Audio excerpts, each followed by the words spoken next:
आज तक जिसने भी इस श्रापित ताज को छुआ वो जलकर राख हो गया। 12 योद्धा, 5 शताब्दियां, सबसे प्रतिभाशाली शूरवीर इस चुनौती की वजह से जिंदा जल गए। कहा जाता है कि यह श्रापित ताज एक ताकतवर पिशाच द्वारा बनाया गया था और एक महान पुरोहित ने 100 राजाओं के रक्त से उस पर मोहर लगाई थी।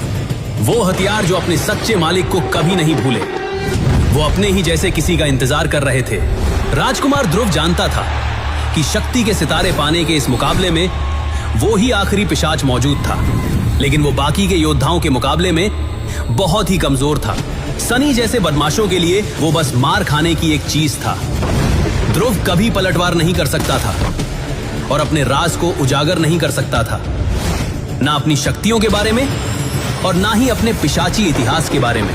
राजकुमार ध्रुव, शक्ति के सिर्फ 3 सितारे, बहुत ही कमजोर। ध्रुव, मैंने दी हुई अमृतधारा पी लो वरना मर जाओगे। बहुत ही बेकार। अगर तुम में कोई स्वाभिमान बाकी होता तो तुम अभी इस शक्ति के मुकाबले से भाग जाते, निकम्मे कहीं के। इसे खत्म कर दो सनी। सनी आगे बढ़ा। उसने अपनी मुट्ठी एक बार फिर उठाई, लेकिन तभी ईरा आगे आई। रुक जाओ सनी। सनी ने पलट कर देखा, लेकिन तभी उसे एहसास हुआ कि मैदान में सारे योद्धा बिल्कुल चुप हो गए थे। वहां एक डरावना सन्नाटा फैल गया था। अचानक सनी का हाथ बर्फ से जमने लग गया। बर्फीले तूफान की रानी, इस साम्राज्य की सबसे शक्तिशाली योद्धा ईरा ने उसे रोक लिया था।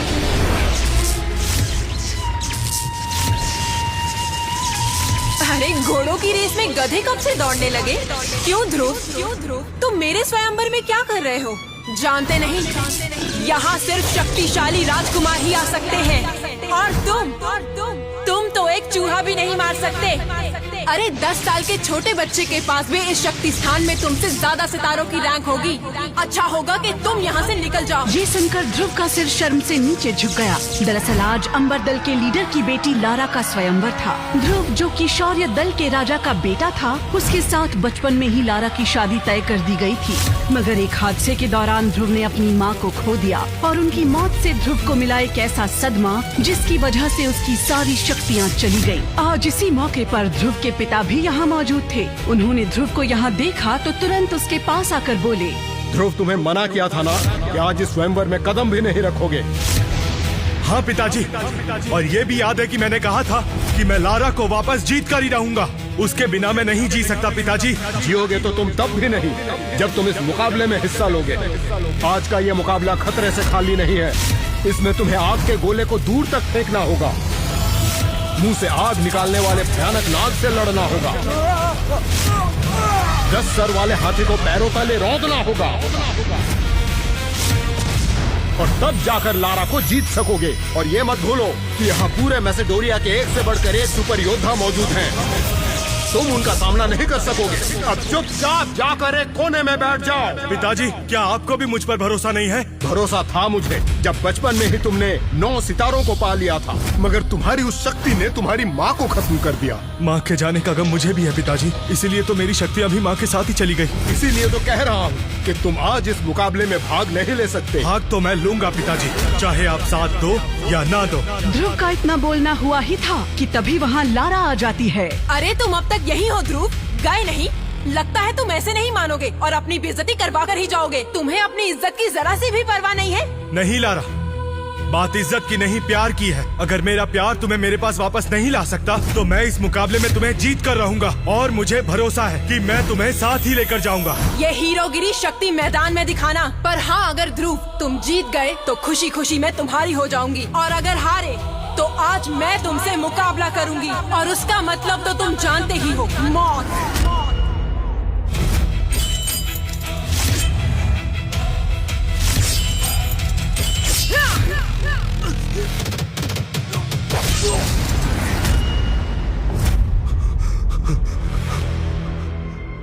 इतना बोलकर लारा वहाँ से चली जाती है। ध्रुव के पिता अरेंद्र भी अब अपने बेटे की जिद के तले दब जाते हैं। ध्रुव मुकाबला करने के लिए आगे बढ़ता है। सबसे पहले उसे हजारों टन के गोले को दूर तक फेंकना था और आज ध्रुव से दर्जे में कई बड़े योद्धा यहाँ आए थे जिनके पास जो टेक्निक्स थी वो ध्रुव के पास नहीं थी। आखिरकार हिम्मत जुटाकर ध्रुव आगे बढ़ता है। माँ बस मुझे आशीर्वाद देना कि आज मैं लारा को साथ ही लेकर जाऊँ। इतना बोलकर ध्रुव जैसे ही उस भारी गोले को उठाता है, अरे आज ये गोला इतना हल्का कैसे लग रहा है।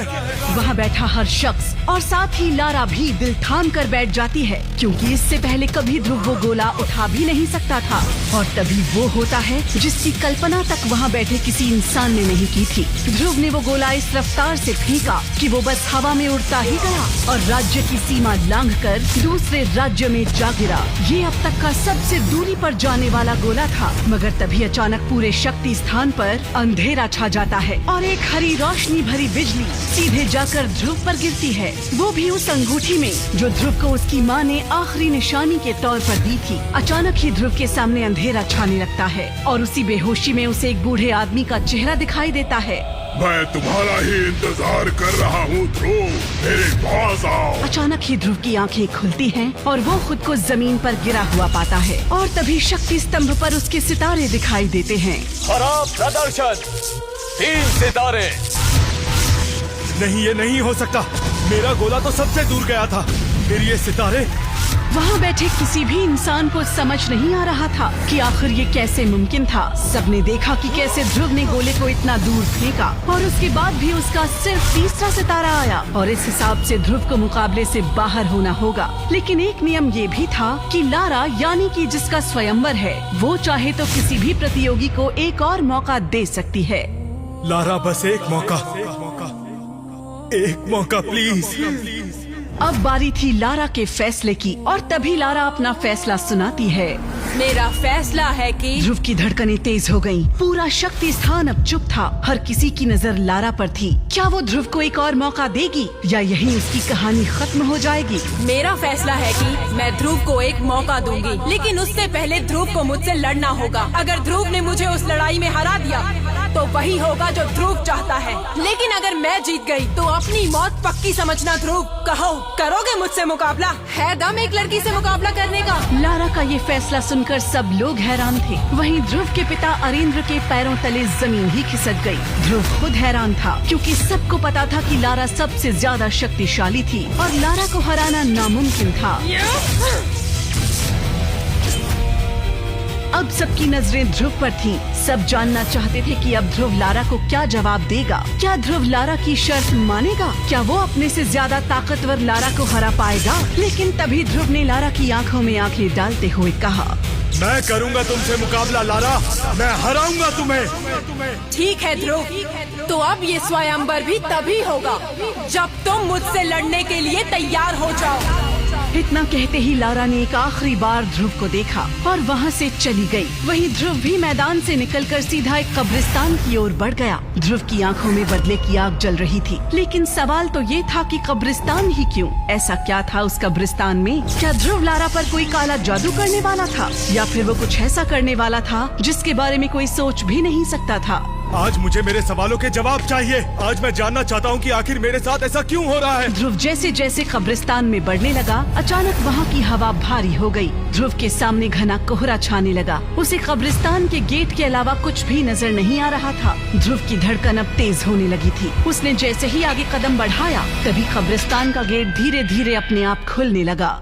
ये देखकर ध्रुव के पसीने छूट गए, लेकिन उसके कदम नहीं रुके। ध्रुव जैसे ही आगे बढ़ा, तभी उसे लगा जैसे कोई उसका कंधा छू कर गया। वो झटके से पलटा, लेकिन पीछे कोई नहीं था। तभी ध्रुव ने कहा, कौन है वहाँ? सामने आओ। देखो, मुझे ऐसे डरा के कोई फायदा नहीं है। मैं डरने वालों में से नहीं हूँ। उस आवाज को सुनकर ध्रुव वहाँ से भागा और सीधा एक कब्र से लिपट गया। ध्रुव ने जैसे ही उस कब्र को छुआ, कब्रिस्तान का पूरा माहौल बदल गया। जो घना कोहरा चारों ओर था वो छट गया था।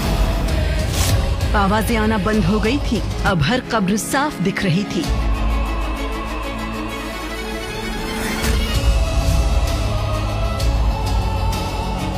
असल में ध्रुव ने जिस कब्र को छुआ था वो उसकी माँ की थी। तभी ध्रुव अपनी माँ की कब्र से बात करने लगा। देखा माँ तुमने? ये दुनिया मुझे कमजोर और नाकारा समझती है। सब मुझसे नफरत करते हैं। ऊपर से लारा ने भी मेरा साथ छोड़ दिया। माँ, अब मैं कैसे करूँगा उसका सामना? कैसे हराऊंगा उसे? और तभी उस सन्नाटे को चीरती हुई एक रहस्यमयी आवाज गूंजी। रोना किसी भी समस्या का समाधान नहीं होता ध्रुव, और तुम जीतने के लिए बने हो, हारने के लिए नहीं। ये आवाज सुनकर ध्रुव एक पल के लिए ठहर गया। उसकी सांसें थम गई, उसकी आंखों के आंसू वहीं जम से गए। कौन है माँ? माँ, क्या ये तुम हो? अब रोने का नहीं, उठने का समय है ध्रुव। अब समय है तुम्हारे शक्ति सम्राट बनने का। लेकिन कैसे? कैसे बनूंगा मैं शक्ति सम्राट? मैं तो लारा से अपने अपमान का बदला भी नहीं ले सकता। फिर कैसे बनूंगा मैं इतना ताकतवर? तुम्हारे पास वो है ध्रुव जो किसी के पास नहीं। अपनी अंगूठी को देखो, उसी में छुपी है तुम्हारी असली ताकत। तभी ध्रुव की नजरें अपने हाथ पर गईं। उसकी उंगली में एक पत्थर से बनी अंगूठी थी। ये अंगूठी उसकी माँ की आखिरी निशानी थी। लेकिन इस अंगूठी में ऐसा क्या है माँ? लेकिन अब वो आवाज बंद हो चुकी थी। ध्रुव ने बार बार अपनी माँ को पुकारा, लेकिन कोई जवाब नहीं मिला। और तभी गुस्से में ध्रुव ने उस अंगूठी को निकालकर जमीन पर फेंक दिया। और तभी उस अंगूठी से तेज रोशनी निकलने लगी, और देखते ही देखते उस रोशनी के बीच से एक साया निकलकर बाहर आया। कौन हो तुम? और मेरी अंगूठी में क्या कर रहे थे? वो साया मुस्कुराया और हवा में उड़ता हुआ धीरे धीरे ध्रुव के पास आया। मैं वही हूँ जिसकी वजह से तुम इस धरती के सबसे शक्तिशाली योद्धा बनोगे। झूठ मत बोलो। मैंने जब से ये अंगूठी पहनी है तब से मेरी ये हालत है। तो क्या तुमने छीनी थी मेरी सारी शक्तियाँ? हाँ, मैंने ही छीनी थी तुम्हारी शक्तियाँ, लेकिन मैंने ये क्यों किया सही समय आने पर तुम्हें जरूर बताऊंगा। फिलहाल इतना जान लो, अब अगर तुम्हें अपनी शक्ति वापस चाहिए तो तुम्हें मुझे अपनाना होगा। कभी नहीं। मैं अब दोबारा ये गलती नहीं दोहराऊंगा। मैं उस अंगूठी को कभी नहीं पहनूंगा। क्या तुम नहीं चाहते कि लोग तुम्हारी फिर से इज्जत करें? क्या तुम लारा को हराना नहीं चाहते?